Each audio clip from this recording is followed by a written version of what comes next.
Australian news organisation 6 News, the only news and current affairs channel which presents the perspectives of people their own age. In my view, they're the best media outlet in our nation. The Prime Minister gets up and says this, and I'm thinking, does this come from Channel 6 News? Adam Bandt, welcome back to 6 News. Thanks for having me. Bob Carter, welcome to 6 News.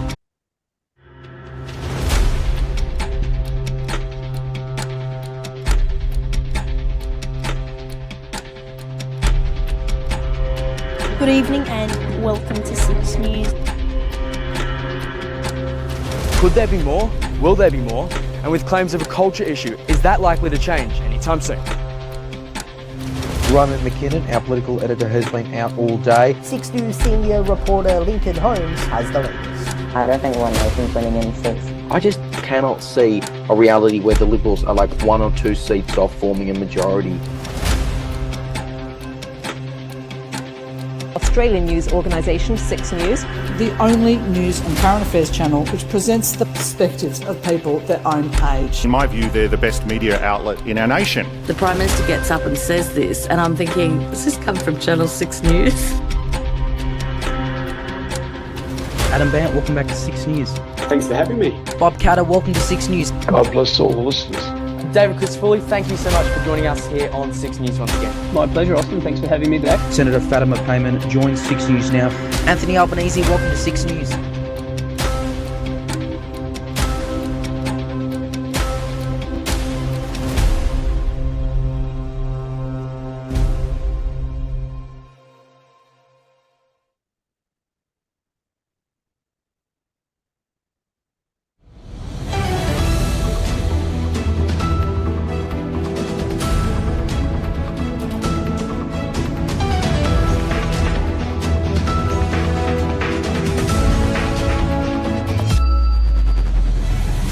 Live and exclusive on 6 News, this is the Victorian Senate debate.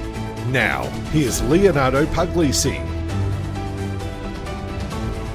Good evening, it's just gone 7 p.m. Australian Eastern Daylight Time. Welcome into the Victorian Senate debate, live and exclusive right here on 6 News. I'm Leo Puglisi in Melbourne. Tonight you're going to hear from 4 key candidates running in this election about their policies. Three group tonight. We really look forward to hearing their thoughts on the issues that a lot of people are talking about at the moment. Of course, you're invited to have your say as well. Share this stream, and of course, you can use the hashtag 6NewsAU to live tweet. You can use to you think of that. So can.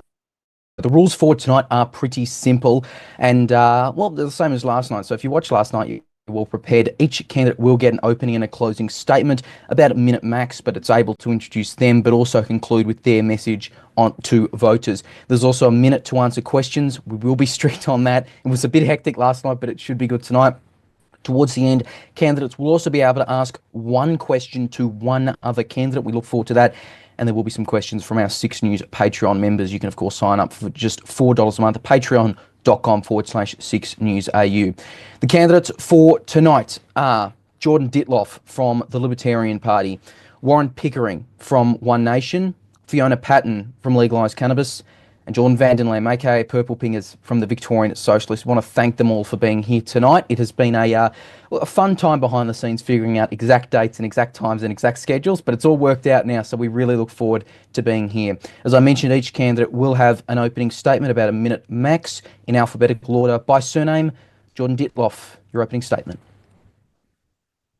Thanks, Leo. Look, the Libertarian Party believe that all Victorians should be free to pursue their life project, so long as it doesn't harm others, and that government overreach has grown far too large.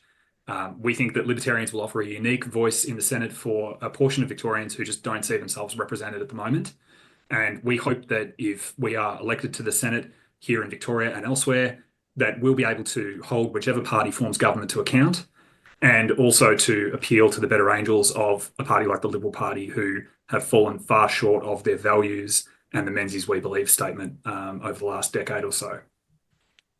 Thank you very much. Next up, Fiona Patten, your opening statement. Yeah, thanks, Leo, and hi, everyone. Yes, Fiona Patten. I'm running with the Legalise Cannabis Party, and obviously its name is on the tin, and what we hope to achieve. But I think I've spent 8 years in the Victorian State Parliament, sitting on the crossbench there and able to affect some real change. So even just as one member, we were able to move the laws on women's reproductive rights, on things like safe access zones around abortion clinics, on voluntary assisted dying, on spent convictions, so someone didn't live with a criminal conviction for their whole life, the decriminalisation of sex work, the regulation of Uber. So I think I've come with a track record of being an effective crossbencher. And look, I'm not going to be changing the curtains in the lodge anytime soon, but I do hope to be able to affect change in Canberra. Thank you very much. Next up, Warren Pickering. Thanks, Leo. Thanks for having us on, mate. Great event. So I myself am an ex-Australian Army combat engineer, bricklayer, and all-round knockabout sort of a guy.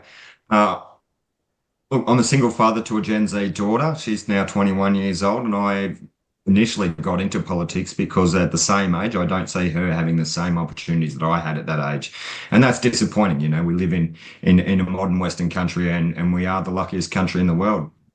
So furthermore, I do believe in the free market economy. I am a conservative, and I believe in the Judeo-Christian value set that this country was founded upon.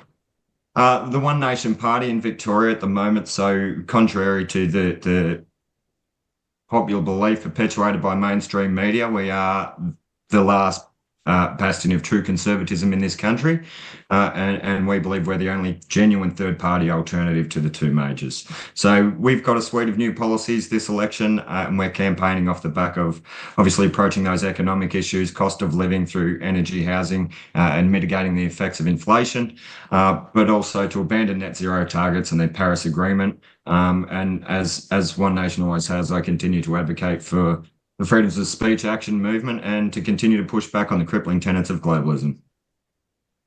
All right, thank you. Jordan Vandenlam, last but not least, your opening statement. Thanks, Leo. Incredible stuff from just before. Over the past few years, I've spoken with thousands of people who are suffering from Australia's broken housing system. I set up shitrentals.org as a way to push back against the broken system. And I've been campaigning online and on the streets to win change for everyone who is a victim of the housing crisis. We know, however, that the housing crisis we're experiencing is simply one of the many symptoms of the greater cancer that is capitalism. And that's why I'm running for Parliament with Victorian Socialists, in order to continue that fight and to win the better, more equal and just society we need and deserve. I believe that nothing is too good for the working class. Thank you very much. We'll get to the opening question now. By the way, just for those who are watching, don't know what was happening, apparently my audio was bad. Seems fine now, so we will carry on. The opening question is, and we asked this to the Queensland Senate debate last night, but it's such an important issue that we're going to ask it exactly the same again. Australians agree that the high cost of living is a top issue at this election. Across all political spectrum, across all demographics, people have been saying this for years now. Mr. Vandenlam, I'll start with you first. What, in your view, has caused this, and how would you try and fix it? Yeah, thanks for the question, Leo. It's pretty simple. It's capitalism. If we talk to the cost of living, it's, you know, the endless pursuit over profit over people. You know, the cost of living crisis is a one-sided class war that's waged by big business, the rich, and their political servants like those in the major parties. And yeah, unless we push back against it, we're just going to keep experiencing more and more of it. And yeah, we can see, you know, big banks, developers, you know, Coles and Woolies posting record profits while we all suffer more and more. And yeah, I don't think the answer is giving billionaires more power, or giving, you know, the ability for Coles and Woolies to make more profits.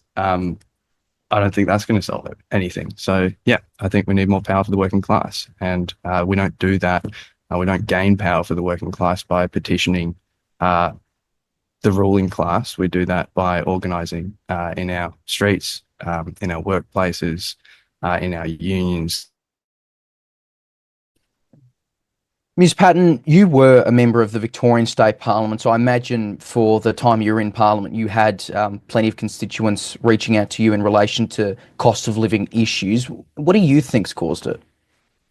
Look, I think I think the causes are global and beyond our shores. I think what's occurred in the last 24 hours should really show that. But I agree with Jordan in many ways that housing is one of the biggest issues. The cost of housing has escalated more than just about anything else in our community and in our society.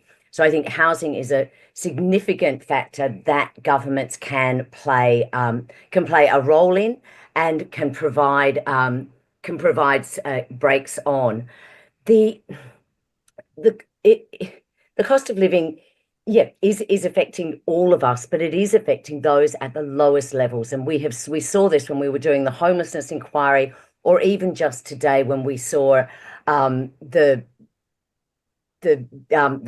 independent committee coming out saying that people living on $50 a day on JobSeeker just cannot survive, and that reduces productivity. It reduces the ability for people to be able to work. It reduces the ability for people to be able to get jobs.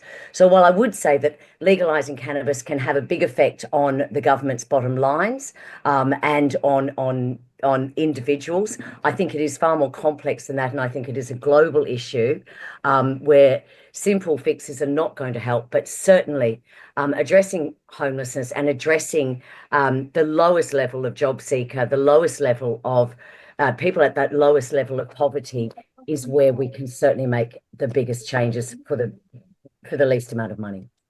I want to touch on that, Mr. Pickering, just on what was said at the end there. Some of the people, you could say the lowest of the low with regards to their economic situation, people who are really struggling. How would One Nation help those people? So the low socio-demographics within our community. Look, the reality is we know there's a combination of have touched on numerous parts of that, but I think ultimately we do live in a one world economy, and as a result, the global reserve banks have printed a lot of fiat currency in the last few years, and that ultimately has created inflation. And again, that's not the whole problem, but that's a large portion of the problem. Now, to mitigate the effects of inflation, we need to go back and look at the things that are the cost of living that can be regulated through government. Things like our energy prices, things like GST on construction materials for housing, the taxes, €59 increased taxes in Victoria in the last 10 years alone. I mean, it's only wonder people are strangling in their own debt. We've become debt slaves to a society that's geared for young people to fail. So it's only wonder that more and more people are struggling. Look, we've got increases in homelessness and people that aren't able to feed themselves, and people that are too proud to reach out and seek help where they need help. So we need to make those services more available to those people and make it a palatable alternative. It's not something to be frowned upon. I know people even now that have reached out through our offices that are, work full time and aren't able to afford a roof over their heads. There's numerous things that government could be doing, but I also believe that our current successive governments haven't set themselves up correctly to do anything about it. They've proven themselves incapable to the task because a lot of this has been foreseeable for the last 3 years and nothing has been done about it yet. Now we go into election time and all of a sudden they come up with all these great ideas. Mr. Dittloff, I'll get to you. Your party, the Libertarian Party, does talk a lot about not having government intervention in things, your government out of lives. Can the government, in your view, do something about this, or what is really the government's role to fix cost of living? Well, Lee, I think my fellow Jordan is probably the only person in Victoria who thinks that the solution to the cost of living crisis is more socialism, not less. And we don't have a cost of living crisis, we have a cost of government crisis. I disagree with Warren and Fiona that the sources of our cost of living crisis are global. I think that they're far closer to home. And to answer your question, the best thing the government can do to solve the cost of living crisis is to get out of the way, is to cut taxes, is to withdraw from areas that have never previously been the purview of government and are the subject of massive government overreach. We have in the last 12 months, recent statistics suggesting that 83% of new job growth is government-funded jobs. Now, that's not growth. That's just redistributed money sluicing through the economy. And while that might have afforded my colleague at the Victorian Socialists a fine home through his public service career, and credit to him for being a prudent manager of his capital, I'm still a renter, for full disclosure. So I look forward to that day. But when we're talking about the impact on the Victorians who are the hardest hit by government action, we're talking about fuel excise. We're talking about alcohol excise. We're talking about tobacco excise. Not that many Victorians are paying tobacco excise anymore. But these kinds of taxes are a tax on the poor and on the worst off in our society. We need to be slashing income tax. We need to be removing tax brackets and having a flat 20% income tax. And there are many, many steps that the government could take to make the lives of Victorians and all Australians easier. And all of them include doing less, not more. I'll let Mr. Vanderlam respond to those comments then.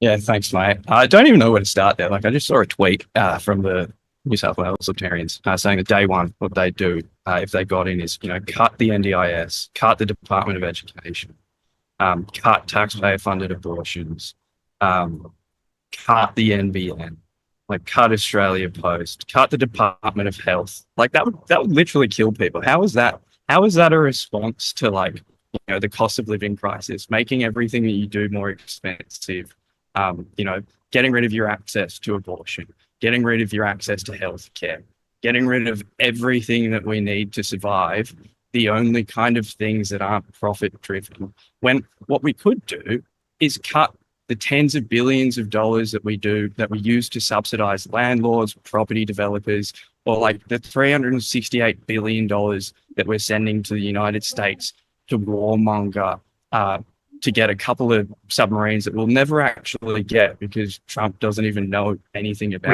We actually agree on instead cutting, of so. Yeah, well, excellent. So cut that. Maybe cut that instead of the NDIs. Jesus Christ. But yeah, instead of spending more on healthcare, spending more on education, spending more on welfare, because these are things that actually address the cost of living, not let's just disregard everything and let poor people die. That's that is I'll just Fiona, Miss Patten, I'll get to you in a second. I'll just let Mr. Dittloff respond to those specific comments, and then Miss Patten, I'll get to you. Well, I haven't seen the post you're talking about, and we always appreciate the contributions of the New South Wales Libertarian Party to the debate. This isn't the New South Wales Senate debate. This is the Victorian Senate debate. And fortunately, there are many, many, many more things we can cut that will make no difference to the lives of everyday Australians, except to make it easier and better. Defunding the ABC, abolishing the E-Safety Commission are just a few examples. And there are many, many more that form part of our official policy platform. So it sounds as though on some things, such as cutting support for foreign wars, including the Ukraine and Gaza and others, are things we can agree on, hopefully. But it sounds like we're going to be disagreeing on others. Ms. Patten? Yep. So thank you. I suspect Jordan might want to jump in there in response to that. But I do think that the idea of cutting valuable services to people and thinking that that's going to improve the cost of living, that's going to improve society, it seems to be in la la land. The idea that if we assist people with greater education, we are going to improve productivity. We're going to improve standards of living. We know that education raises standards of living. We know education raises productivity. So to be cutting in education, to be cutting in women's reproductive health rights, and we know that women's reproductive health has a big bearing on their productivity in the workforce, which again comes down to our cost of living. So I think certainly maybe these are not cuts that you would necessarily agree with, Jordan, but the notion of cutting some of these most basic services and expecting a better result seems fanciful. Well, when it comes to abortion rights, that's not funded at any level really at a federal level. That's very much a state issue. And when it comes to education, and I would add that one of your Federal Department of Education employs 0 teachers, and abolishing the Federal Department of Education would indeed contribute to greater productivity and greater educational outcomes. I think anyone looking at the results of the national curriculum, of the centralised federal education system that simply takes state money and redistributes it at a cost to the taxpayer while contributing nothing of value. I don't think the Federal Department of Education being cut would have a negative impact at all. I would still go back to something like the Gonski report to look at where we could improve the bottom line and where we could improve that, and that's not cutting federal education. Mr. Pickering, I'll let you jump in because you've been sitting there politely. Anything you'd like to cut? One thing that really strikes me as interesting here is, forget about the how, but the why, that we all seem to agree that government has become cumbersome and expensive. And that's been an impediment to the ongoing quality of life for all Victorians. All right. Without trying to, completely move on here, I think it was something related to what actually, Ms. Patten, you said in your opening answer to this question of cost of living. You mentioned housing there, and obviously as crossbench senators, and you would have done it in the state parliament as well. You'd have the chance to be voting on really key, critical housing legislation. We've seen, for instance, the Greens as a minor party be very central to the housing debate over the past 3 years. Do you support rent control? And I'm also interested, how would you have voted on the signature housing package that the Albanese government had brought forward this term? Yeah, I don't think rent control is a federal issue at all. I think if there is going to be any form of rent control, and I'm certainly not saying that I support rent control, I would need to look at more evidence. It did not come up in the homelessness inquiry at all. It was not mentioned. I think the federal government can do better. We know the data shows us that we must do better. We must be building more homes and more houses. And where the government can make real value is building houses for people at the lower level and getting out of the way, and in some ways, getting out of the way in planning, where we're seeing some planning decisions being held up for 7 years. So in answer to your question, Leo, I think I would have supported the federal government as a single member sitting in the Senate. I would not have seen myself opposing it. I may have supported some of the Greens' amendments to that, but I thought that things like rent control did not sit at a federal level, and that was certainly something that should be into the states. And again, I'll repeat, it was not raised with me once during the homelessness inquiry. Mr. Vandenlame, I'll jump in there, Leo. So there's a lot of I'll get to you quickly. Yep. With regard to the rentals, I think a lot of people suffer the illusion that every person that owns an investment property is a capitalist and owns 20 or 30 houses, when the reality is most rental properties in this state are owned by mum-dad investors that have got one additional house as their nest egg for retirement. And they'd like to see that receive, not necessarily exponential growth, but receive some growth over the course of the life of that rental property. And now they're being priced out of the market to the point where it's no longer a viable asset. So they're offloading them, which, in one instance, I guess you could say it's working. It's putting more properties out there, but they're not necessarily being purchased, to be then made into rentals again. So, look, I think there's a lot more work that needs to be done in this space. Mr. Vandenlame, you've said that landlords are a blight on our society. Why is that? Yeah, I just want to jump in and address the One Nation comments. It's not surprising that One Nation isn't across the actual stats for housing. The wealthiest 10% in this country own 2/3 of all the investment properties. The average renter rents from a landlord who owns 2.3 to 2.7 investment properties. Like, it's not just your mum and dad, hobby landlord. Like, the wealth, the housing is being concentrated more and more into the richer and richer hands. That's not how it works. What was the original question?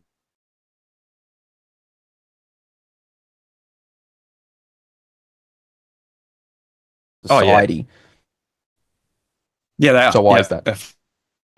I feel like someone who's, like, if your entire existence is to exploit the labor or the product of someone's labor, and that's how you profit, you don't actually do any work, or working someone else built, someone, working you think a property for decades, and that property will continue to go up in value during a housing crisis when there are people experiencing homelessness.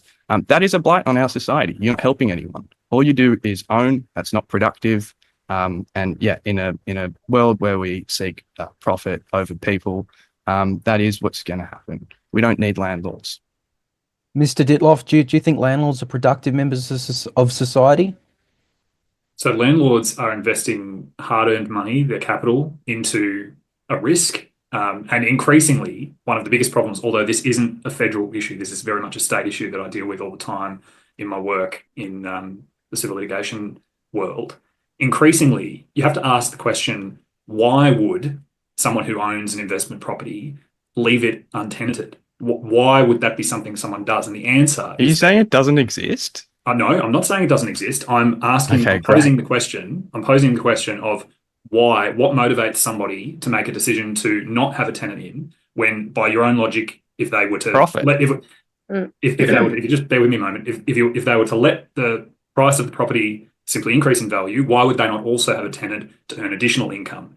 And the reason, if you'll permit me to provide my answer, the reason we'll just let Jordan Dittloff finish his comments.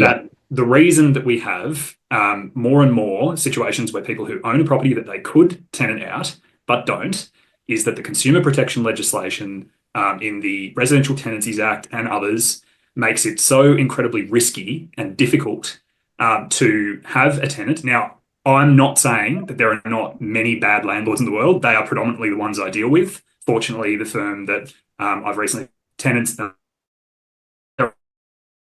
really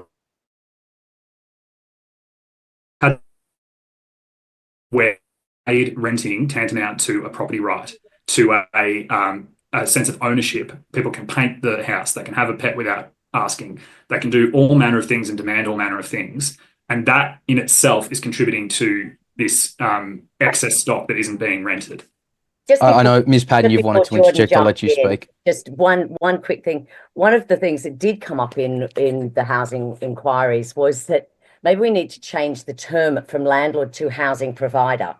And if we're still accepting this idea that it's mums and dads just trying to get ahead and lending, borrowing good money to provide a house for somebody else, and that this is some form of good work, then they are housing providers. They're not landlords. And I wonder if that changes it. Now, I'll let Jordan respond to some of Jordan's comments, but I do think that landlords are providing us. We should be considering what they're doing. Yeah, Jordan van der Lam, I'll let you get a quick word in. Yeah, sweet. So like Victoria has some of the strictest residential tenancy laws in the country, and yet I've been into hundreds of rentals that are quite literally falling apart. On tenants, around tenants, I've seen raw asbestos everywhere. I've squelched through houses where the showers drain into the subfloor directly back up through the carpets. And this is the most strict state in the country. I think the argument that it's swung too far in the tenant's favour is a bit of a ridiculous one. Where when there are literally people living in slums in Victoria, is what you've just described proof that consumer protection legislation has failed? Yeah, like that's not arguing with you on that whatsoever. But what I would say is that empty vacant houses have existed before consumer protections were in place. It was still profitable before we had the Residential Tenancies Act. This is a symptom of capitalism, and it cannot be addressed by adding more landlords or building more houses that we cannot afford and all that kind of stuff. That's not going to work. It's the idea that it swung too far in the tenant's favour is a bit ridiculous. And also you said like we're treating housing or we're treating renting as if it's a right.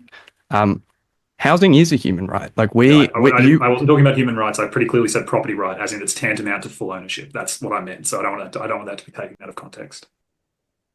Can you elaborate on that? Like the what idea I mean that is you that when are you're renting, leasing, you have exclusive possession of the property. You are not the true owner or the full owner of the property. And increasingly, current legislation effectively makes a tenant almost as powerful, or even in some cases more powerful, than the actual owner of the property.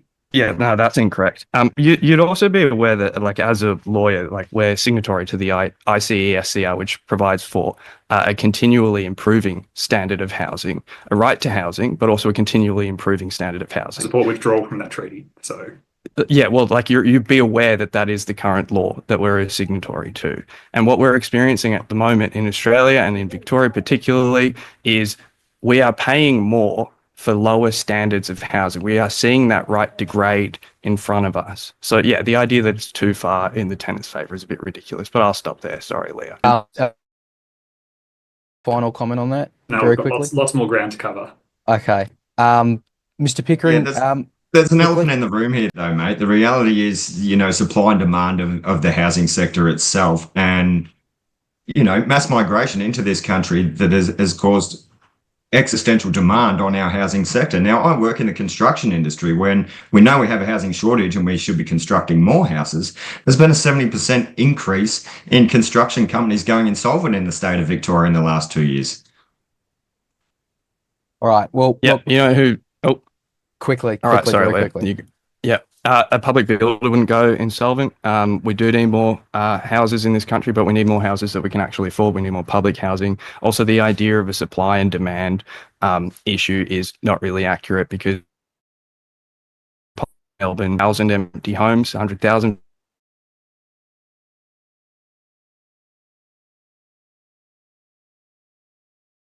In Victoria, we have approximately 30,000 people experiencing homelessness. So we have three times as many empty homes. Holiday employment for 3 months of the homes year. are excluded from that calculation. This is metropolitan Melbourne, excluding places with high densities of holiday homes like the Mornington Peninsula. The supply, we have a distribution issue. That's what we have. Okay, guys, I'm very much enjoying the housing discussion. I'm conscious we're half an hour in and we've got about 2 of the written questions down, but I really appreciate all the discussion. I continue to encourage rebuttals. I'll also disclose for our audience at home and also for our panelists, there's a thunderstorm, so we'll see how my internet holds up. Anyone else in Melbourne might be aware. Yeah. Okay. So it was interesting, and Mr. Pickering, you brought it up, but I'll direct this one to Mr. Dittloff, and it was on immigration. I'm really curious, because that seems to be another issue that people have brought up. What exactly is the libertarian approach to immigration in Australia? So libertarians believe that the current system of quota-based, what could fairly be described as mass migration settings, is being used by successive governments of the day to essentially cook the books. They're trying to create economic growth. They're focusing solely on growth in GDP, that is GDP in real terms, where each incoming migrant generates economic activity, but they're not looking at the per capita realities of what the quality of life is for the existing residents and the existing society here in Australia. Libertarians say that the existing society should be paramount, and the migration policy that is best and the right settings should generate a benefit for the existing society. Now, we say that, and this is a point of difference between us and, for example, One Nation, that the immigration system we have can't be improved by just changing numbers, by shuffling deck chairs around. You'll still be dealing with the same entrenched bureaucracy. The immigration department won't change, and you're not going to have a better system simply by putting better people, which you're never going to maintain, even if you can change the people who administer the system. So instead, libertarians believe that there should be a sort of a market signal, and that people who want to come into Australia should be paying a migration fee with intakes determined by 1% of the existing population, auctioned monthly, and that will then allow employers to fill genuine skills gaps and demands. It will allow people who want to have philanthropic and charitable things where they want to bring people from overseas, from struggling areas. They can do that. And they can actually support those people in the community. And it's ensuring that we are getting quality of immigration, not just quantity of immigration.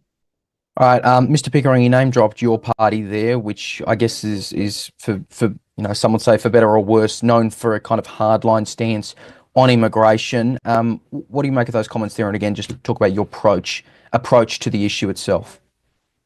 I see a couple of problems with that. However, I'm not going to address those. I'm going to explain why one nation policy is going to be effective. The reality is it sets an example and it sets a precedent. So we've currently got 75,000 people in this country that are here illegally, have overstayed their visas.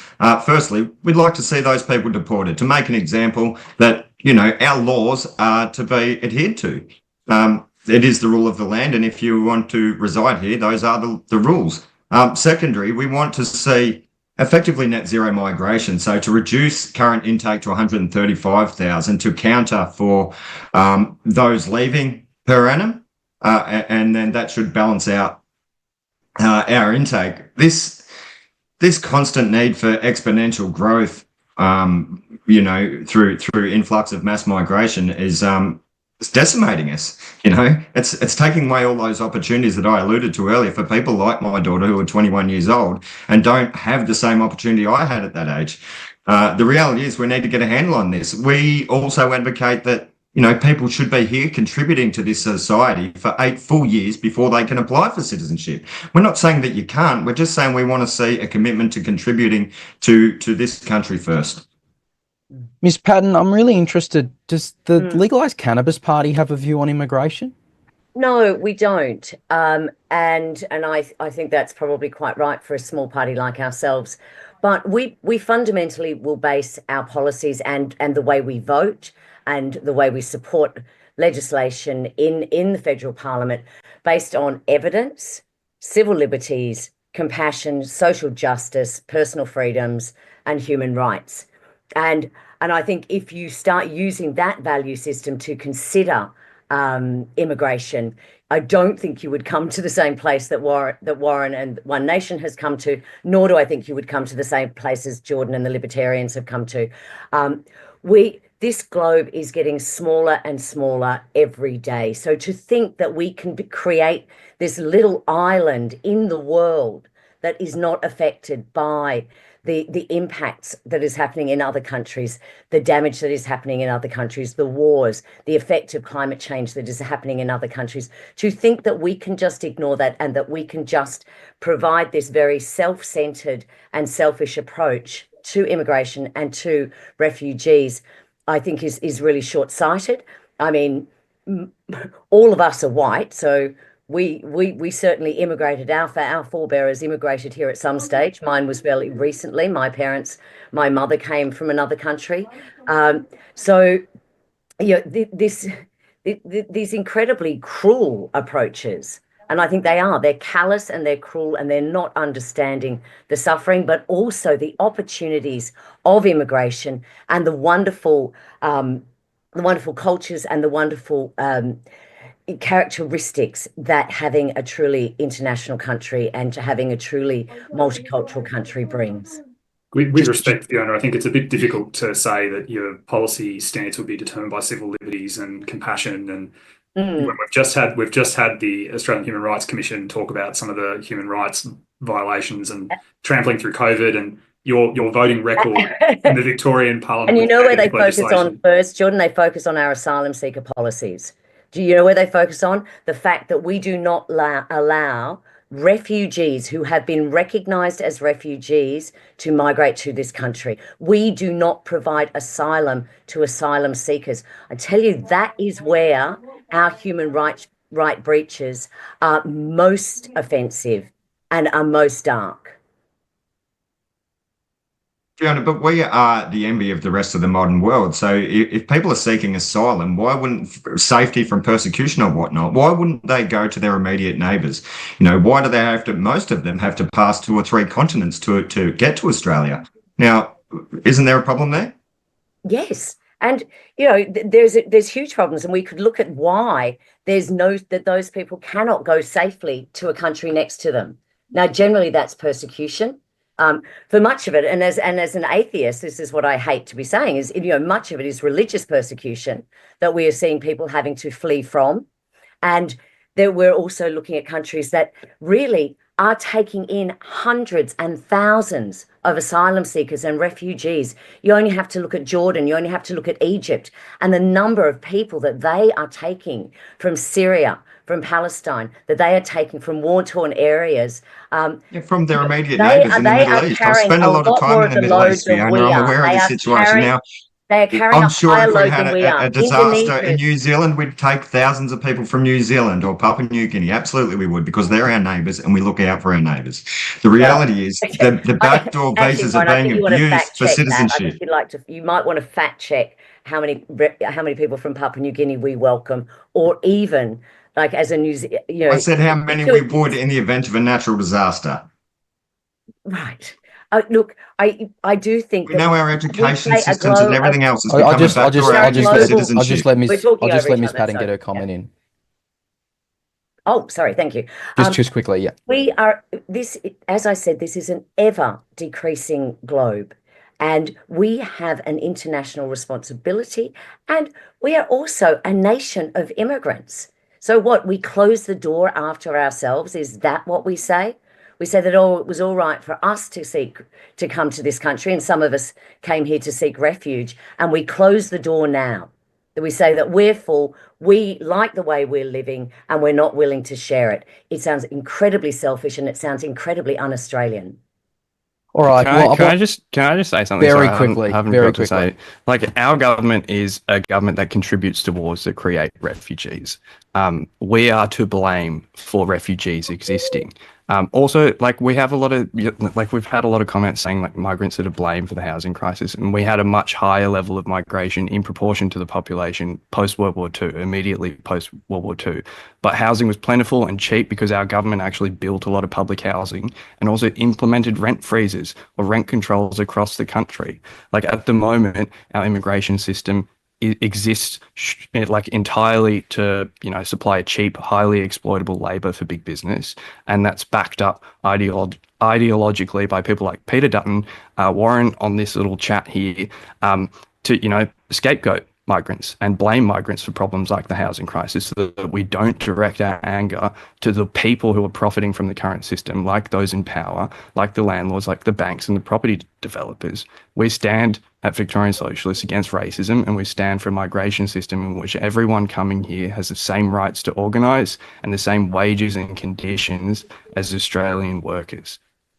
It's also true that until about 7 years ago, since World War II, the average migration intake was about 1% of the existing population, as per the Libertarians' target. So I think that there might be some correlation and causation there. All right. I'll just leave that one out there. But it was a good segue because war was brought up there. And look, Israel and Hamas has been a topic that's been brought up in Parliament for the past 3 years, especially in the last 1.5 since October 7. It's something that a lot of voters and a lot of people in Victoria do care about. Mr. Pickering, I'll direct this one to you first. I know your leader, Pauline, Hanson, she's been a strong supporter of Israel. She's talked about there being terrorist people on our street supporting Palestine, quote unquote. Again, there are lots of people who care about this issue. How would you be addressing it as a Victorian senator? Look, so firstly, rather than just addressing the issue, I'd outline my position, and I don't believe changing the Australian government's position on this overall, whoever that may be, the Coalition or Labor, is going to make one iota of a difference to the people in Palestine or Israel. Absolutely not. So, while we can continue to lean on our government and demand a two-state solution or whatever else everybody else is asking for. The point is we have enough problems here at home domestically that we can influence, that we can have an outcome on. And rather than engage in the perpetual division, I think we need to unify on certain things and ensure that this country doesn't suffer the same problems that have, befallen those countries. Mr. Van den Lam, you've been a really strong supporter of Palestine. Just something on what Mr. Pickering raised there, though. I mean, is it not true that Australia does have, and because you're obviously been advocating for the government to change its position in many ways regarding Gaza, but is it not true that Australia does have, pretty minimal influence over the Middle East? That's not correct. Absolutely not. So Australia is the sole supplier and manufacturer, for example, in the F-35 program, of the heat treating of its bomb bay doors, of the F-35 fighter fleet's bomb bay doors, as well as its some of its landing gear. And the F-35 fighter fleet has to, those parts are very high stress parts that have to be replaced every couple of flight hours. So if Australia, just said, hey, we're not supplying those anymore, we're cancelling those contracts, we are the sole supplier of the F-35, of those F-35 parts. We could ground the entire F-35 fleet, not just in Israel, but all over the world. And yeah, like we should just do that. We actually do play quite a major part in that conflict. We like to say that we don't, but that's just because it makes Labor look a little bit better. But they are too. A secondary plan to that, that they'd be able to have those produced and manufactured in another Five Eyes community within 5 minutes. So fucking let them do it. Like, let us not participate in a genocide. If they want to do that, that's fine, and then we can attack them for it. But at the moment, it's our government that is assisting in the genocide and that's of further Palestinians. decimation of our own manufacturing sector. We're just allowing it to go. As long as our manufacturing sector is fine while we're participating in a genocide, that's great. Well, money that's comes from somewhere, mate. Yeah, no, we've got to make money. We've got to make money at all costs, whether that's through the killing of children in another country. We're okay with that. We're not. Mr. Dittloff, I know your party, and you actually mentioned this earlier, talks about getting out of foreign wars and the like. Do you have any thoughts on, what was just raised by Mr. Vandenlam there on Australian involvement rather than non-involvement? So our position is simple, Leo, and that is that we don't trust what our government does with our taxpayer money here in Australia, where we can see it broadly and where we can observe what they're doing. And they've made a mess of things in our own backyard. We certainly don't trust governments such as our government or foreign governments to spend Australian taxpayer funds wisely overseas in war zones like Gaza or the Ukraine. To the extent that government funding participates in foreign overseas conflicts, we'd love to see that withdrawn. If that is to be private sector free trade or industry sort of trade, more power to their arm. But it's really very simple. While Australians are struggling, I'm coming to you here from the electorate of Corio, which is the seat of Richard Marles, the foreign minister in the Albanese government. And while Richard Marles is strolling around the front line of Ukraine in a flak jacket and camo gear, talking about how he's obtained $1.1 billion in funding for the Ukraine in material and funds over the past few years, there are people in Corio, this electorate, who are living in second or third world conditions, who are some of the lowest socioeconomic demographics, highest incarceration rates, and who are struggling to put food on the table, fill up their car, or pay their mortgage, or more likely rent, because it's unlikely they've been able to afford a home. So you can't save a drowning person if you're not a strong swimmer or safe yourself. And Australia needs to take a much narrower view of its national interest and start putting Australian taxpayers first. Ms. Patten, I know you want to interject there. Obviously, you mentioned before, you and even before Legalise Cannabis, with Reason and the Sex Party been talking about human rights and compassion. How does that weigh into your views on this? It just doesn't. It just doesn't. I have family in the Middle East at the moment. I'm well, you cannot look away from the horrors of what is occurring there. You cannot look away, and you cannot say, well, until everyone's happy in our country, there's no help for other people. Again, this just seems to That's be... exactly what you can say, Fiona. You're running for the Senate of Australia. It's incredibly uncharitable, and it just creates more wars, which makes us even more unsafe. The idea that just letting people fight it out is not going to change, is not going to impact on Australia, is incredibly short-sighted. We're not saying people need to fight it out. We're asking people to largely sort out their own problems, to be reasonable and be responsible. I think we are part of this globe, and we have a role to play in it. It's why we do have a role in foreign affairs. I mean, if both of you are saying close our foreign affairs offices, I think you should say that, and I think that's an interesting point. But what's happening over there, and we have Australians who have family over there. We have Australians who have escaped from those wars, who have escaped from the terrors of the Middle East. And so I do think that we have a role to play there, and I do think that we should keep fighting for peace. And, whether that is a two-state solution, which personally I believe it is, that, as I say, Legalise Cannabis Party does not have a policy on this. And we will base it on, as I say, human rights, evidence, compassion, tolerance, and tolerance. But the idea that we would remove aid from from those countries. We've just seen the United States do this with removing all aid, US aid. Now, you know, the soft diplomacy of that and the lack of diplomacy of that is horrific. And to think that Australia would follow down that path is frightening. All right, we've still got a lot of questions to get to, and I want to get back home now. And this one's to you, Mr. Dittloff. And reading through the Libertarian Party's platform, there's a lot in there. Over the long term, you intend to abolish most public schools and most public hospitals. I know your party's got a few elected representatives. Your New South Wales MP, I think, has been supportive of anarcho-capitalism. Do you think that is a bit extreme for Victorians, what your policy positions are on those really key things, public schools, public hospitals?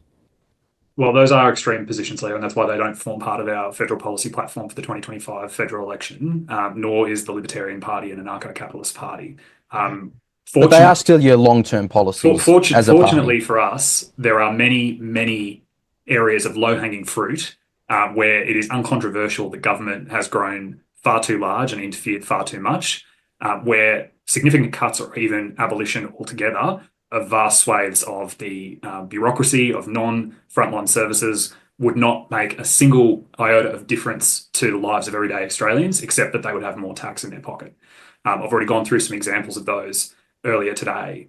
But in terms of, is our position extreme relative to what the median of the major parties seems to be, I'm happy for it to be called extreme, because both major parties, and certainly the coalition, who still like to wear the skin suit of Menzies and sort of paint themselves as, advocates of balanced budgets, economic management, productivity reform, and industrial relations reform, and all these kinds of things. It's been a very long time, since about circa 2007 to be precise, since the Liberal Party has had any backbone at all on any economic matters. So, if advocating for classical liberalism and far smaller governments and responsible budgets is extreme, then I am very, very happy to be an extremist. On the other end of things, Mr. Van den Lam, goes without saying you're running for the Victorian Socialists. I don't want to put words in your mouth, but I'm going to guess you wouldn't call yourself a fan of capitalism. Do you think that some of what your party's platform is, or just the idea of socialism in general, is that something you'd consider, or you think might be considered extreme? I think, the Overton window has shifted quite far to the right. I did see a Libertarian, I think it was yesterday or the day before, consider, the Teals far left, which is a bit ridiculous. And their reasoning for that was they vote sometimes with the Greens. It's I don't even consider the Greens left. So I guess, can in this Overton window, where we've got people like Warren on and people like Jordan on arguing for quite extreme things. I guess socialism is a bit extreme, but that's because we live under a system of capitalism, which is an endless pursuit of profit instead of meeting people's needs. And I guess some people consider that extreme. Extreme positions like birthday cakes for Luigi Mangione, is that extreme? I'm not sure. Are we celebrating the deaths of people? Is that extreme, Jordan? Did you watch the video, mate? Did you watch the video? Unfortunately, watching your content isn't really high on my priority list. Yeah, fair enough. So if you're talking about it, give it a watch. Listen to what I said. You'll be pleasantly surprised. All right. You were name dropped there, and your party was name dropped there, Mr. Pickering, in terms of being extreme. Is One Nation an extreme party?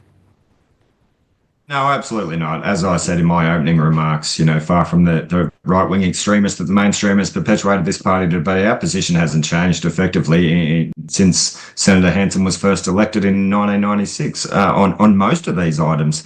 And I think that level of continuity is important to note in this context, because the reality is it's a matter of perspective, and we believe ourselves to be, maybe just a little centre right, not extreme right by any stretch of the imagination.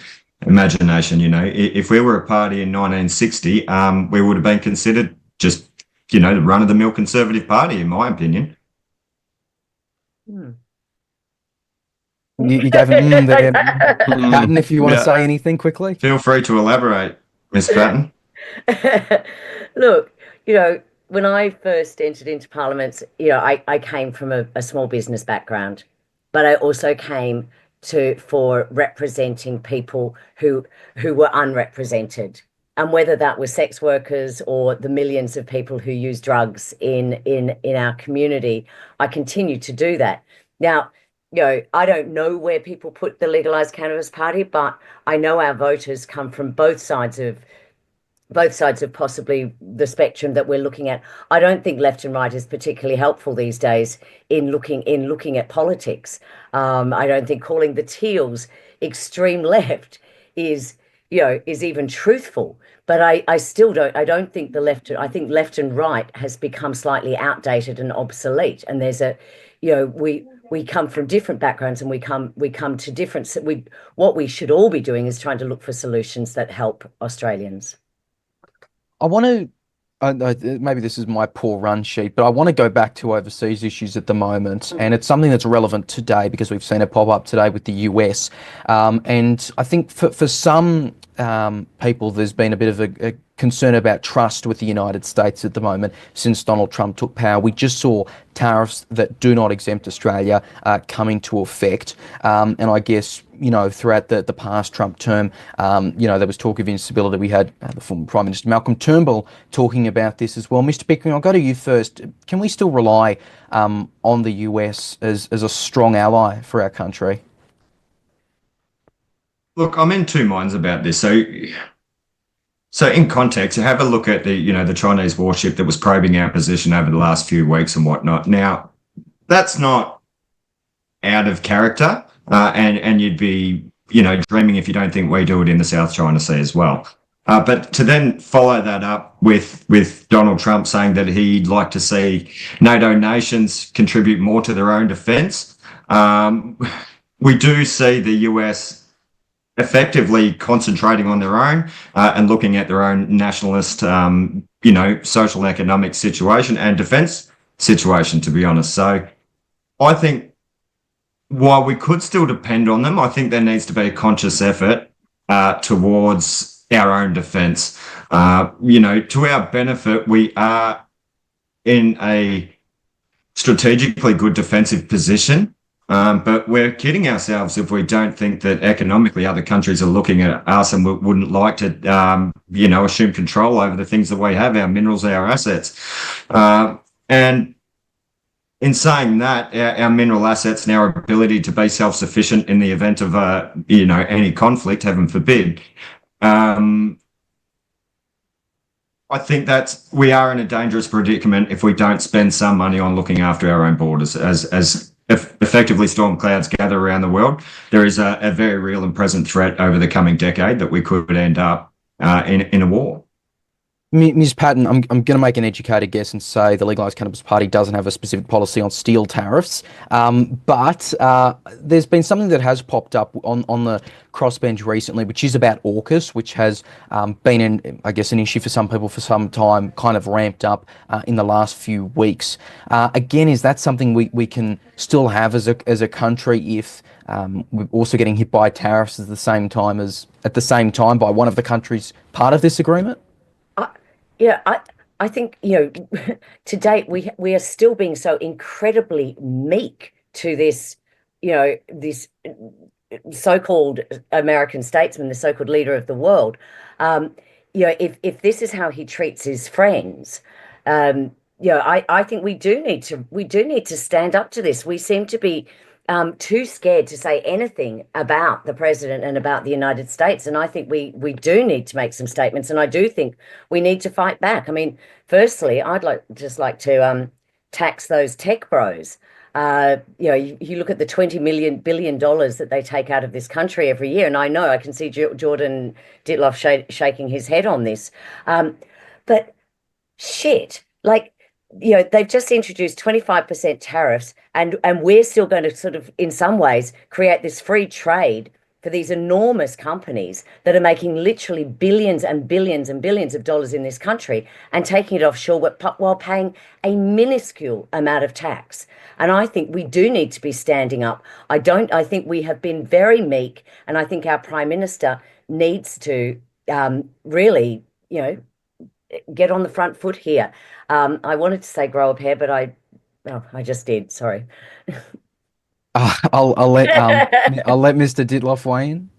Well, look, I look forward to the next government, whether it be the Albanese government or incoming Peter Dutton government, which is just as likely. I look forward to them attempting to impose a more punitive tax regime on X and Elon Musk. I think you just have to ask Julian and Grant and the E-Safety Commission. It might be a little bit more difficult than the Australian government anticipates to do that. And contrary to their previous beliefs, they don't have sort of global jurisdiction. As I say, I wish them luck. When it comes to Canada, United Kingdom, and France have managed to effectively do it. When it comes to aluminium tariffs, I think that the elephant in the room here is that the reason we have not been granted an exemption and the reason that we've been targeted. So these tariffs, unlike the agricultural tariffs, are tariffs that have been in place for some time, and we previously had an exemption. The reason that we are not being granted an exemption and the reason Australia is being targeted for these tariffs is, at least in part, because of the perception from the American regime that significant subsidies from the Australian government to aluminium smelters to basically transition to renewable energy is essentially an unfair and anti-competitive tariff internally. So we are basically creating a rod for our own back. The money that's sluicing into private companies from the government to achieve this net zero fantasy and to achieve this renewable transition is rightly being interpreted by other countries as an unfair competitive advantage economically. That's the cause, and certainly the reason we're not getting an exemption. And I think that's a fair position. You're sort of pretending that America doesn't provide the same sort of support to its own industries. Well, one thing I will say, and it's rare. It's rare that you'll hear me say this, but I agree with Anthony Albanese. He's taken the right position that we shouldn't introduce retaliatory tariffs. The Libertarian Party are completely committed to free trade. And in the long run, we believe that the American sort of bullishness on this tariff regime will fade. All right. Any other thoughts on this, Mr. Vandenlam? You've been sitting there.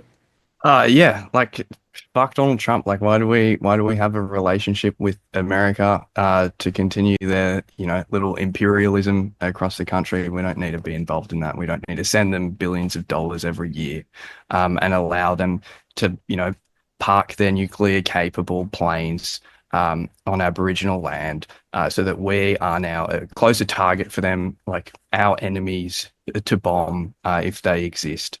Yeah, it's pretty stupid. We don't need to, why discuss this? We're anti-war. Don't like it. All right. Moving back home now, and I'll direct this one to you first of all, Mr. Dittloff. And look, you're all minor parties here. Minor parties do have to really often try a bit of stunt to get into the headlines. We're glad everyone's participating in this debate, but the reality is there's not that much coverage. I think the largest party here would be One Nation over the years. The Libertarian Party, as you would well know, Mr. Dittloff, is still fairly new. How are you going to make sure that, you're able to get attention as a senator, and would you, be relying on stunts to do that? No, I think that there's a huge amount that can be done from the crossbench that, in fairness, some existing senators have been able to achieve a level of cooperation and coordination. But I think that the biggest value of a Senate seat, and if I were to win a Senate seat and be a minor party senator, is not necessarily in the legislative process, because it's very rare, although we have seen it happen in the sort of dying hours of the parliament last year in the Senate. Sometimes it can come down to one vote, and Fiona knows that all too well. She's been in the Victorian Legislative Council in circumstances where at times her vote has been pivotal. But I think that the better view is that a minor party Senate candidate, such as myself, if I were elected, can use that platform to really shine a spotlight on the system and on the sort of deep state in Canberra, the massive growth in government and public service roles, and basically really draw attention to the way that the system has sort of grown like a garden gone wild, unchecked. And I think that if more Australians really knew how bad things were and how vastly the government has grown while they've not been paying attention, I think they'd be a lot angrier. Mr. Pickering, I'm reminded when we talk about stunts of things like your party leader, Pauline Hanson, coming into the Senate with a burqa. These are things that you would be doing, you'd be trying to do for attention yourself? No, not me personally. Look, there has been some theatrics in the past, of course there has, but they've usually been to highlight an issue. And I think they've been quite effective in that respect. But me personally, no, I'm not about any type of theatrics. I think the Australian people have had enough of being represented by people that claim to have a finger on the pulse of the needs of the working class community. And the reality is, what we're craving more than anything else is real people from the real world, not polished politicians that, fell into safe young Libs or young Labor seats and have had their head in the bureaucratic trough ever since. I think real people from the real world that are authentic, and that'll resonate with people. And the reality is, as Jordan Dittloff alluded to, it does offer a platform on the crossbench to highlight problems within government and whatnot that people aren't necessarily paying attention to. Whereas we're at the point now, we're having 2 elected senators. If we can get 1 or 2 more up, we're getting to the point where we actually have, potentially the balance of power in the Senate. And as we're seeing, more and more people are disenfranchised with the major parties. And that's why we've seen things like, the misinformation, disinformation bill, both major parties voting for it and the entire crossbench against it. You can no longer claim that, the crossbench, and again, as Fiona alluded to, doing away with left and right, the entire crossbench seems to represent the people of Australia and all those different value sets, whereas both major parties seem hell-bent on pushing certain legislation through. So, yeah, look, we will make a difference, and we intend to secure a couple more Senate seats so that we can hold the balance of power. Yeah, look to the comment you made at the start. I think just about everyone here would probably have a non-conventional background into politics, certainly. Ms. Patten, I'm interested because obviously in your 2 terms in the Victorian Upper House, you had some interesting other crossbench parties serving alongside you. Do you think that from that, minor parties can still have a significant power, especially when, if say you're the only legalised cannabis senator elected, I'm sure you obviously would want more, but say you're the only one, largely you'd be acting as an independent on a lot of these issues. Well, that's right. That's right, Leo. And certainly in my 8 years in Parliament, every vote that I made was basically a conscience vote, and I will continue in along that line. But I do think that crossbenchers can be incredibly effective. I tabled more private members' bills than anyone else ever has, but I effectively got law reform on numerous issues that were too hard for the 2 major or the 3 major parties to deal with. So whether that was sex work, whether that was drug law reform, whether that was assisted dying, and I think that is a real role. And I think Warren picked up on something. 30% of the population these days does not vote for major parties, and so the crossbench is very reflective of the community. And I think when you see the whole of the crossbench voting against legislation that both the major parties voted for, and I have seen that, we've seen that in Victoria as well. I think an important part of being a crossbencher that I learned during that time is don't let the perfect be the enemy of the good. You're there to try and make progress, but you need to work with others. And certainly, I think I was able to do that in many areas that many people thought were not possible. Very quickly, Mr. van der Lam, you'd be a lone voice for a Socialist Party or the Victorian Socialists on the Senate crossbench. Are you hopeful you'd actually be able to have a substantial impact?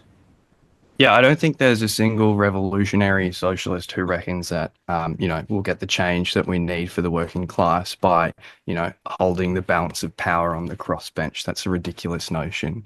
At Victorian Socialists, what we believe is, hey, if we get elected, what we'll do is we'll only take the average worker's wage, that of a 6-year nurse, for example, and we'll use the rest of that money. We won't take that and, increase our own profits. We'll use that to amplify community organising.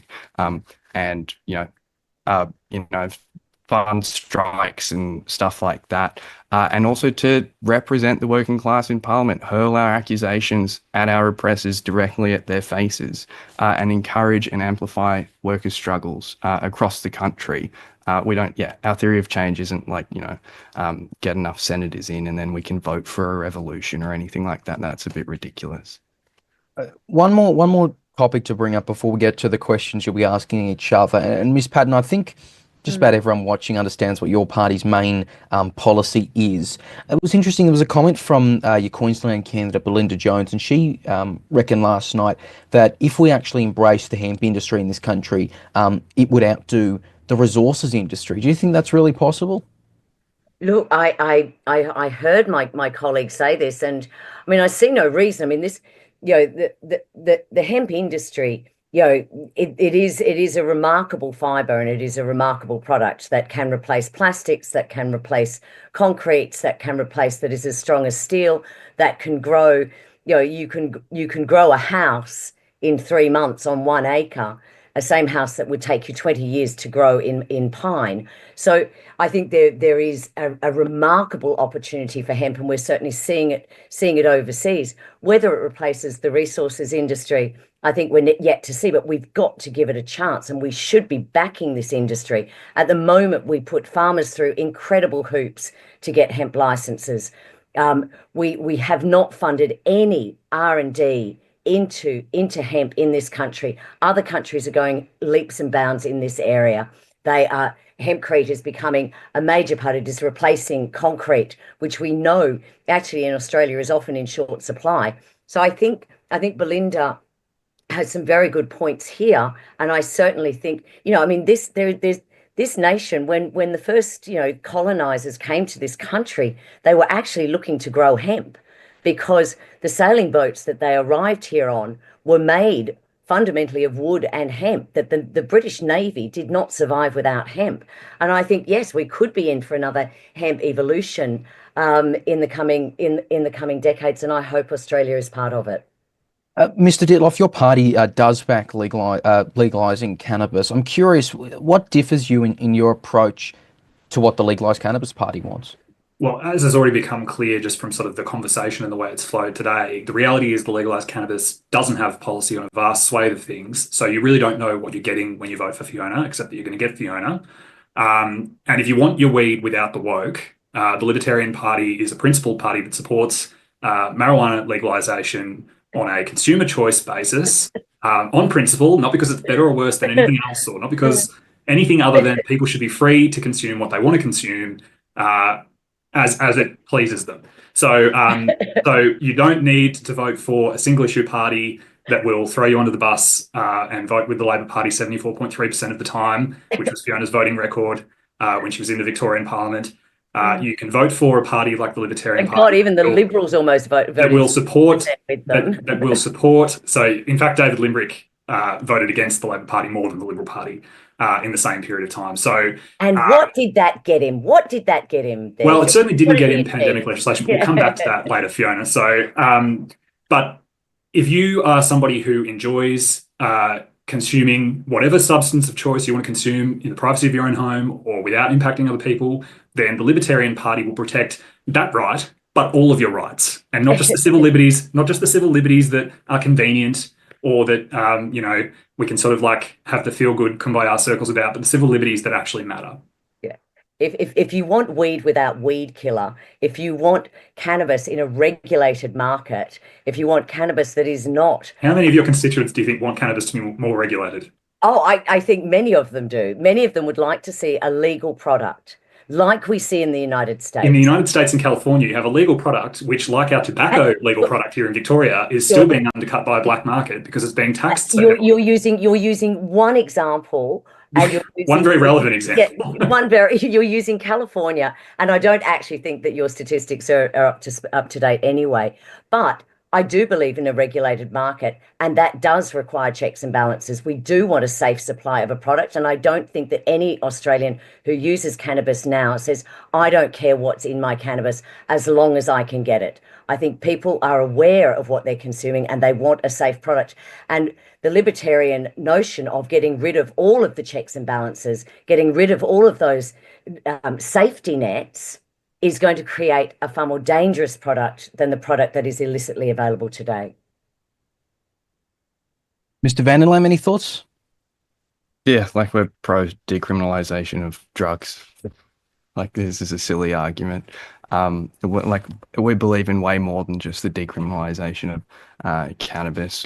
We want to see a better world, one where where human need is met. Not just, us living in poverty, where workers get paid, a fair amount for their wages, for their labor. And then also we can meet the needs of people who cannot work or those with disabilities and things like that. We've got there are really important things affecting us right now. And, sure, some people are really concerned about their ability to consume marijuana, and you can do that in Victoria. Sure, it's real expensive, but there's more important things to be fighting for, and we're fighting for a better world. We can argue about how regulated cannabis should be. Obviously, it should be regulated and accessible and all that. I think this is a silly argument. All right, just very quickly, Mr. Pickering, would you vote for legalising cannabis? Are you backing that? Look, I think there needs to be more discussion around full legalisation, simply because we can't police, whether people are smoking in their house around their children and things like that. So there needs to be discussion there. But definitely, I've got friends that have suffered severe PTSD and chronic pain, and they've had fantastic for relief. So, for medicinal uses.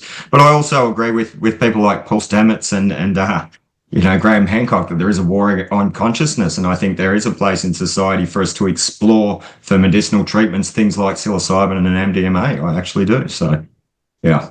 Okay, so we've got some consensus there, which is a nice way to end the structured questions. Now that we do want to give each candidate the chance to ask one other candidate one question of their own. Now, we've asked each candidate to keep their question relatively short, relatively easy for everyone to understand, and also please direct it at someone really clearly and specifically.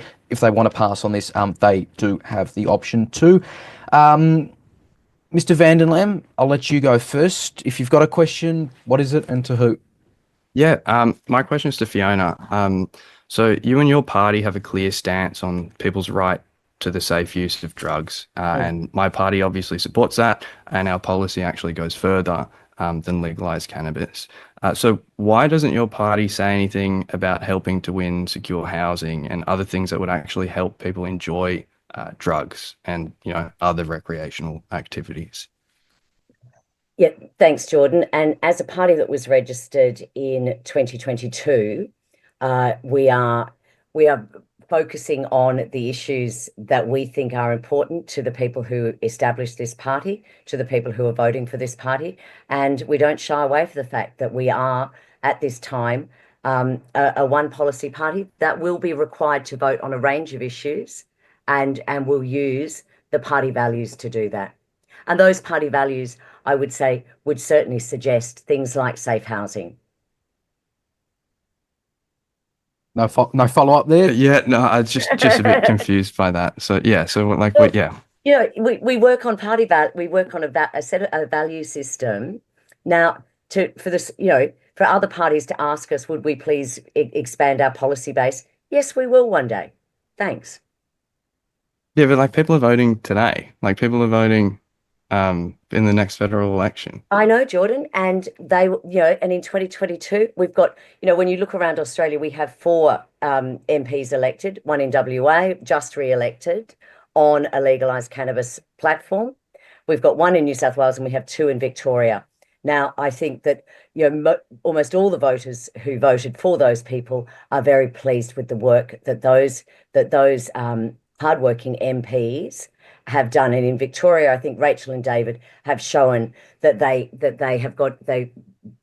are following the evidence, that they are working broadly, but they are also working to improve the lives of the millions of people who use cannabis in Australia. I'll leave it All at right. that. Sorry.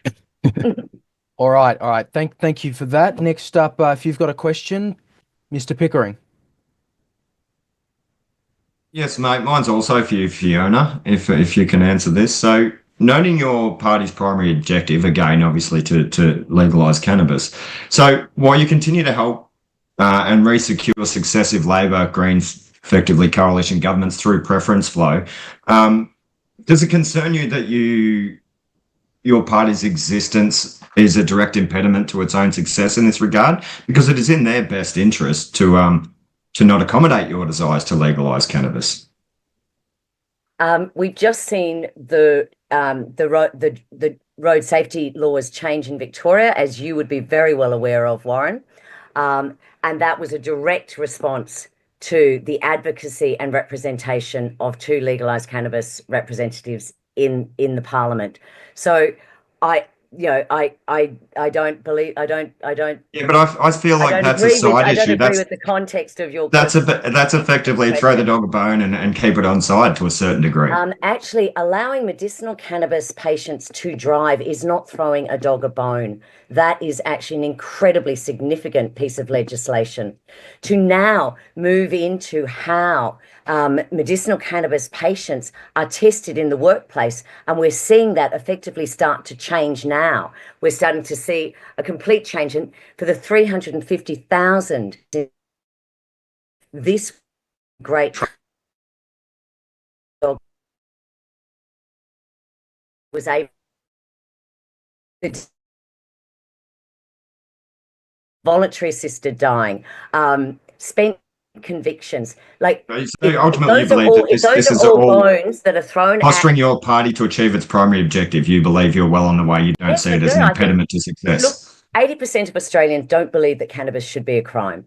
And I think voices like mine in the Senate will actually assist us in achieving it. We certainly won't achieve it not being there. And your party voted against the cannabis bill in the federal parliament just recently. And resoundingly, we had Malcolm Roberts talk about the dangers of cannabis. We had Pauline Hanson talking about it, saying that she would never support the adult use of cannabis. So really, having someone like yourself in the parliament will not help us in getting cannabis legalised. Well, I think we are a conservative nation in general, and I think one step at a time. And 80%. I think to look at medicinal is a better target, realistically. 80%. All right. We'll leave that one.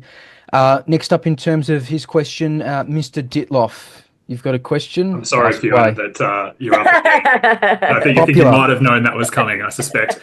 So Fiona, I actually had this question already that I decided I was going to ask, but I found this beautiful part of your website here: pandemic legislation myth busting. Just as I was waiting, listening to the other conversations. Yeah. So this is sort of like a beautiful little additional strand to my question. So today, you might be aware, in recent days, you might be aware that the Australian Human Rights Commission released a report called Collateral Damage on the human rights impact of COVID and the various pandemic responses around Australia. In your website and at the time in public comment, you described opposition to that bill as cynical hyperbole. You described the joint letter by the group of barristers expressing concern about the legislation as disappointing, that you were embarrassed for them. You said 59% is good enough in terms of people who support the vaccine mandates, and your sort of attitude towards I don't think I said your attitude towards the potential impacts of human rights in COVID for somebody who claims that civil liberties is your North Star for the vast swathe of areas you don't have a policy for. I'm wondering whether, in light of the report's findings that human rights impacts weren't always considered or protected in the first instance, or sometimes even at all, and that governments broadly may have overreacted or lacked a sense of proportionality in their response to COVID. I'm wondering if you stand by that vote and that you would support that legislation again if it came before you in a federal context. Look, I think 2020 hindsight is and 2020 the 2020 you get from hindsight is a wonderful thing. However, what the legislation that we fought for was to get rid of the state of emergency that was just being rolled out to introduce pandemic-specific legislation that would have the checks and balances. That was the motive there. Now, I would suggest when you look at that human rights report, having states of emergency legislation, which every other jurisdiction held, we were the only state that then introduced pandemic-specific legislation that did have checks and balances, that did have an independent committee, that did have a non-government chair scrutiny committee looking at the legislation. Now, whether that happened too late, possibly. And isn't it true though, Fiona, that if the new laws hadn't been passed, if you had voted no instead of yes to that bill, it would have stayed with a state of emergency. The state of emergency would have expired, Fiona. That was the stated reason for the new legislation. But it was out. They were out of time. So the previous legislation would expire. There would not be an ability for the government to extend the restrictions. That was why there was this race for new legislation. So in fact, the alternative to voting no would have been nothing. That the restrictions simply would have faded at this point when everybody was aware that this was not a deadly disease, that it was something that had probably been overreacted to. And instead of allowing those responses to die a natural death under the previous legislative framework, you voted yes for an alternative that would be ongoing. And it still supports vaccine mandates to this day in different workplaces. I don't believe that we could have just stopped everything. And I don't believe that we wouldn't have seen a far more draconian legislative introduction or a far more draconian answer to that vacuum that any lack of legislation would have created. I think we needed legislation, and we needed something that this won't be our last pandemic. So if we had just done nothing and thinking, well, this is the last time this will ever happen, I think that would be very short-sighted and would have been irresponsible of me. So my actual question was, would you vote in support? Would you vote yes for a similar bill if you were elected to the federal parliament? Well, depending on what the evidence is. And I don't know whether we would see anything like that at a federal level. That was state legislation. It was done in a state parliament. And I would look at it. But at the time, I stand by my vote at the time, and it was based on the evidence that I received from all of the human rights organisations that I spoke to, from every human rights organisation, from every medical organisation I spoke to, from every health organisation that I spoke to. So I went on the evidence that I had received, and I believe that it was I voted in the correct way at the time. Thank you. Thanks. All right. Now, very popular. It's just like last time we had Malcolm Roberts get 3 questions. Ms. Patten, last but not least, it can't be to yourself. So I know. Here's your question too. This is I hope that's probably the only time that I've ever been likened to Malcolm Roberts. It's certainly the first. Certainly the first. I hope it's the only time. Look, I actually, because it's interesting when you're in these sorts of debates. They become antagonistic. But I suspect that when I look around this screen, that there's an awful lot that we have in common, and there's probably far more that unites us than divides us. I know Jordan and the two Jordans, maybe that's not the case, but no, I think we'd have a great TV show. I was hoping that I could ask them all whether we would have a beer at the end of this. No comment, sorry.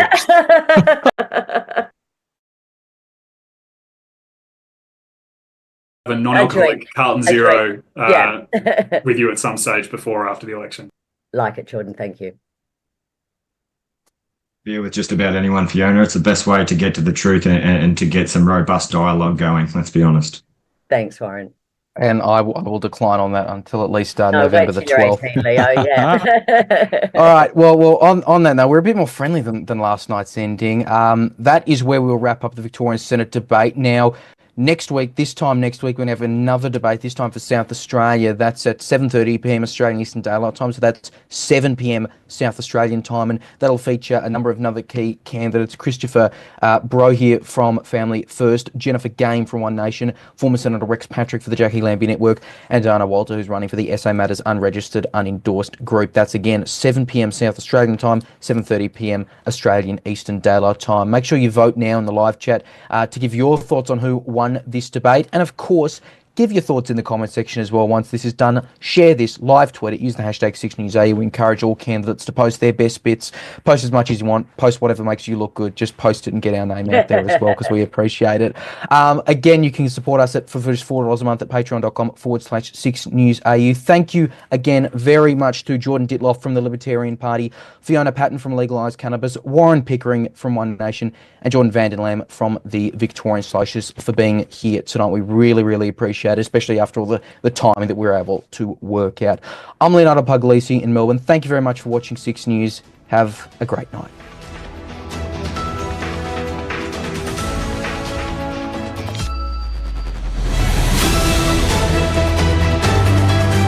Thanks very much, Leo.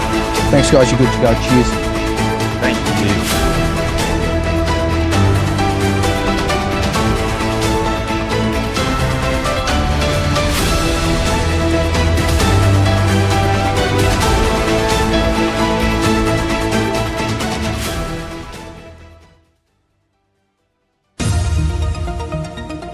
This has been a special presentation from 6 News Australia.